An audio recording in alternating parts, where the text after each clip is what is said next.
बातमी जम्मू काश्मीर परिसरात येते। जम्मू काश्मीरच्या पूंछमध्ये पुन्हा एकदा गोळीबार झालेला आहे। पूंछमध्ये पाकिस्तानी सैन्याच्या गोळीबारानंतर सायरन सुद्धा वाजवले गेले।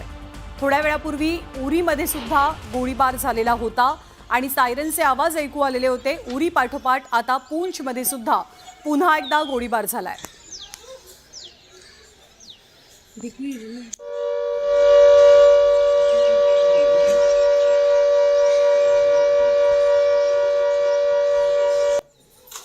जम्मू काश्मीरमधल्या पूंछची दृश्य सायरनचे आवाज आपण ऐकले।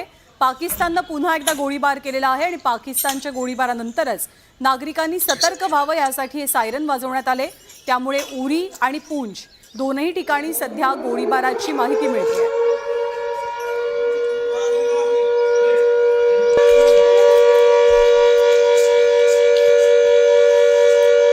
अधिक माहिती देतात आपले प्रतिनिधी प्रशांत नील रामदास। प्रशांत, काय घडतंय नेमकं? पाकिस्तानच्या दिशेने मोठ्या प्रमाणात खास करून बघितलं आपण ज्या पद्धतीने माहिती मिळते, पूंछ आणि कुपवाडा परिसरामध्ये जे ही सीमा भाग आहे त्या सीमा भागामध्ये प्रचंड गोळीबार सुरू असल्याचं माहिती मिळते। पाकिस्तानकडून जी शस्त्रसंधी आहे त्याचं उल्लंघन करण्यात आलं आहे। जोरदार फायरिंग सुरू आहे। याचं उत्तर भारतीय लष्कराने अतिशय जोरदार पद्धतीने देत आहे।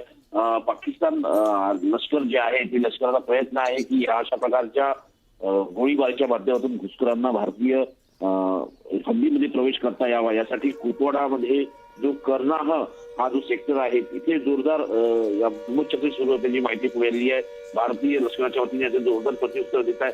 तर दुसरीकडे डिगवार आणि करमडा हे जे दोन सेक्टर आहे या दोन्ही सेक्टरमध्ये जे पूंछ परिसरामध्ये येते जिथे शस्त्रसंधीचं उल्लंघन झाल्याची माहिती मिळते। याचा अर्थ असा होतो की पाकिस्तान पुन्हा एकदा कुरगुडी करण्याचा प्रयत्न करतोय। काल ज्या पद्धतीने पाकिस्तानचं नाक ठेचलं त्यानंतर आज पुन्हा त्याच प्रकारची कुरगुडी करण्याचा प्रयत्न करतोय। पण भारतीय लष्कर जे आहे अतिशय तरबेज आहे आणि भारतीय लष्कर प्रत्येक छोट्या छोट्या गोष्टीवर लक्ष देऊन त्याचं जोरदार प्रत्युत्तर दिल्या जात असल्याची सध्याची स्थिती आहे। त्यामुळे उरी, पूंछ आणि कुपवाडा या तीनही ठिकाणी गोळीबार होत असल्याची माहिती आहे। प्रशांत, अपडेट जाणून घेत राहू। तुर्तास धन्यवाद।